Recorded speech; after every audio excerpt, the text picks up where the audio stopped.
What's going on, YouTube? Welcome back to another Heart Over Height episode. Today we're going to be going over the Alex Caruso Josh Giddey trade as it has gone down, just kind of discussing like who the winners were, and giving both sides of like why this trade occurred. So if you do enjoy this kind of content, do me a huge favor and just smash the like button, subscribe to the channel, make a comment down below on who you believe won this trade. So without further ado, let's jump right on in.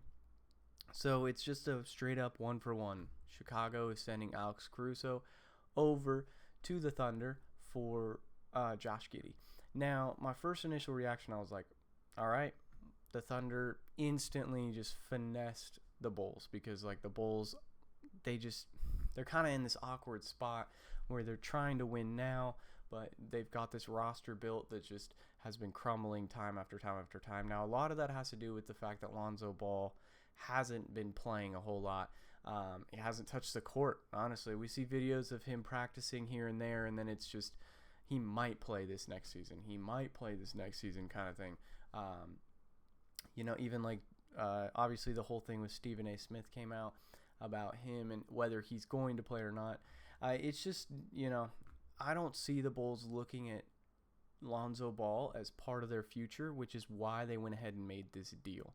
I believe that Josh Giddey he has that offensive capability and playmaking of Lonzo Ball. The pass first point guard, the playmaker, gets guys open kind of thing. And he had a rough year this last year in Oklahoma City. A lot of that probably had to do with his personal life, all the allegations and everything that went down. But honestly, speaking about that, his off-court stuff, this can be a way we just look at a fresh wipe. Whatever happened off the court, I'm not going to touch on that. That's between obviously him and all the allegations and everything. What matters is he is on the court going to be playing for Chicago, and I think that was the big difference. And Lonzo Ball is a huge question mark. So, in the future, we could see a move off of this entirety of the attempt. Obviously, this roster, when it was fully constructed with Lonzo, Caruso, Zach LaVine, DeMar, Vucevic, it was number one seed in the West for a little bit. I mean, in the East for a little bit. It was literally dominating defensively, and then the offensive playmaking they had was there. It was baller. It was great to watch. But then it just broke down with Lonzo Ball's injury. DeMar getting older. Alex Caruso, too valuable of a player to keep. Last year they did turn down 2 first-round picks for him. So I think that's where people are looking at this is definitely a huge L for the Bulls. Now, yes, I'm not going to say that the Bulls necessarily won this trade, right? They gave up Alex Caruso for a guy in Josh Giddey. Now, what I think that they're going to do is try and just replicate that Lonzo Ball style. I also don't believe that the Bulls are necessarily done, right? Right now, we look at their depth chart.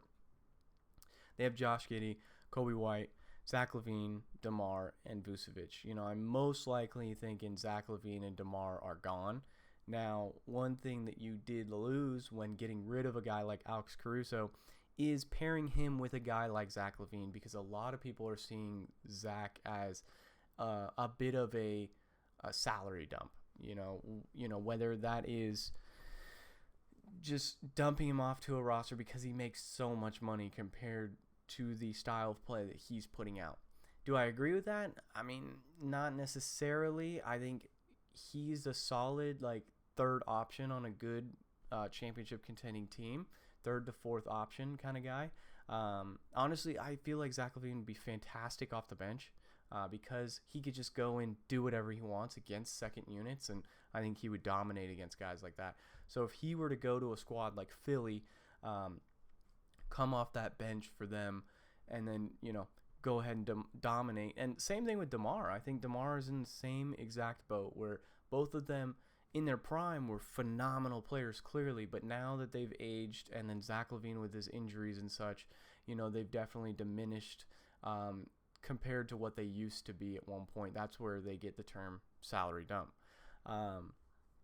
But I do believe that those guys will be moved. It could be a full clean sweep. We could see, Kobe White's value is probably at an all-time high right now just because of where, he was versus where he is now. He's definitely evolved his game. Now, if I'm Chicago, I'm keeping somebody like Kobe to build around. And then Ayo Dosunmu, I think he should stay as well. But I could see guys like Patrick Williams moving on, Andre Drummond moving on just because of his age. Vucevic, they should be looking heavily into a package for Vucevic if they can move off of him. And then, they have some decent younger talent here. The problem is a lot of this is guard play. You have Josh, you have Kobe, then you have Ayo, then you have Javon Carter. It's 4 guards trying to find time. Now, of course, Josh and Kobe are going to be getting that more dominant time over these other guys. It's just a huge, do you start moving off from those other guys too? The Javons, the Ayo maybe. He might be a guy that could be on the move. Now, I think he's a solid bench player, good bench depth there. But right now, when you're in the Bulls position, I think what you need to do is kind of just go for young value and draft capital over talent to win right now. I mean, they're kind of in that spot where, the build that they tried to do with DeMar, with Zach LaVine, it clearly fumbled. So you then go over and you just blow it up, realize, all right, it didn't work. We got to try something else. Go out and go get somebody else. Go and get the draft capital while you can. And then you just retool, and then you're back to where you are. Right? You did that with Derrick Rose. You guys were a terrible organization, or terrible roster construction. I mean, not terrible organization, obviously, but terrible roster construction. And then you went and you drafted Derrick Rose, and you had those pieces around him, the Luol Deng, the Joakim Noah, etc., that ended up bringing you guys. Now, you never hit that championship level, but a lot of that had to do, of course, with Derrick Rose's injury, and they're kind of in the same boat with the Lonzo Ball area. It just happened a lot earlier before this team could really succeed. That definitely throws a wrench in the plan for them. Of course, you'd want to. They just need to learn how to bite the bullet and be like, all right, it didn't work. Let's try something else. So, for this, I'm not going to be as heavy. I see here, if we go and look at this grade, they gave the Bulls a D-. Bleacher Report did. I'm not going to say it's that bad. I think what they're getting at is the fact that they turned down the 2 first-round picks. That definitely drags it down. I would say it's more in like the C+ range because of Josh Giddey's first year here. His first year in Oklahoma, he was a great playmaker for them. He was looked at as like part of this future. Now, of course, they had development with Shea, with Lou Dort, and with J-Dub and all them, that there wasn't really a spot for Josh Giddey. So they moved off of him, of course. But I see value in Josh Giddey. I do. I see the value. I could see the vision. It all depends, too, on what they do next. Because if they just trade for Josh Giddey, call it good, try and just keep Zach LaVine, don't make any other moves, then they're kind of, they're shooting themselves in the foot. Because Josh Giddey is not going to win you a championship, but he'll be one of those key players on the roster that could potentially make a far deep playoff run. So let's go ahead and talk about the Oklahoma City Thunder.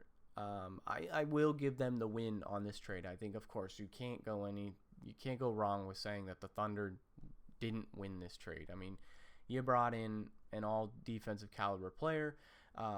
He's going to play like a Derek White-esque role for them where, he doesn't necessarily need the ball in his hand, but he can go get a shot. Now he'll be focusing on defense, of course, and then this defensive lineup looks disgustingly good. Like you're talking Shea, who stepped up his defense phenomenally this year. Alex Caruso, of course, All-NBA defender. Lou Dort, All-NBA caliber defender. J-Dub, he's just an animal on the defensive end. And Chet, who's blocking shots left and right. Now, where they lack is definitely some big man depth. They could use another backup center, of course, to kind of balance out Chet because they do struggle going up against the big centers. The Nikola Jokic, of course, the Embiid, etc. Even a guy like Yusuf Nurkic, they struggle against someone like him. So if they can go get some bench depth now in this draft class or something like that, of course, or maybe they're not done with their trades as well. I've heard rumors that they're going to be active on that trade market because they were very close to that next level. And I like this, that they're going out and they're making changes because they're like, all right, it didn't quite work. We're going to be a year progressed even further. We're going to go pick up a guy that's just ready to win now. We're ready to win now. And then let's just go retool a couple pieces on that bench area, and then we'll be just fine. They did get into a lot of foul trouble against guys like Kyrie and Luka, where they kept trying to swipe at steals, and it just wasn't working. Now, Alex Caruso is towards the top of the league in getting steals without fouling. So what I wanted to talk about as well with both rosters is the fact that, we're looking at Chicago has an 11th overall pick right here. Oklahoma City has a 12th overall pick right here. There is some moves that can be made in right here alone for them. Like, we're talking Chicago needs to just draft almost like best available player.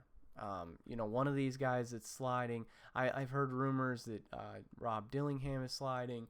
Matas Buzelis, who's from Chicago, he's kind of sliding because, last year he would have been towards the top of that draft class. This year he's kind of sliding right around that 10, 11 area is what I'm seeing. I've seen it as high as like 4. I've seen it as low as like 17.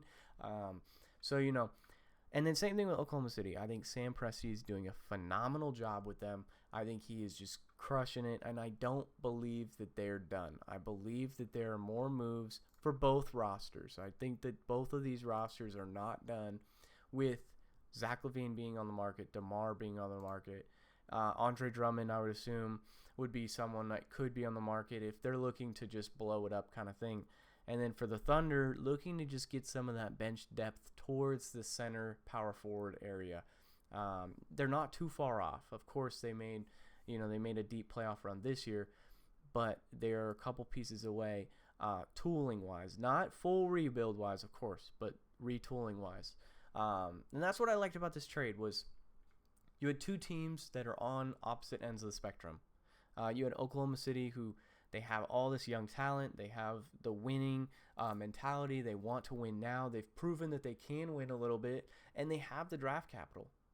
And they're ready to make moves now. And then you had Chicago that is on the opposite end of the spectrum, who's looking at, we just need a young, talented player who can make plays and who can kind of fill a role of a guy that isn't necessarily going to be ready to play day one of the NBA season this upcoming season. So they went and got Josh Giddey to replace Lonzo Ball.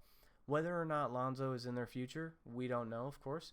And I didn't talk about, I think everyone's kind of on the same page. With the Thunder, they gave an A++++++. It's a great move. It's a phenomenal move, of course. I don't think you can go wrong with picking up a guy like Alex Caruso. So if you guys did enjoy this video, do me a huge favor, smash the like button, subscribe to the YouTube channel, and then, comment down below what other moves you'd like them to see from Oklahoma and Chicago, as well as who won the trade overall. So, again, this has been another Heart Over Height video, and I'll catch you guys in the next one. Peace.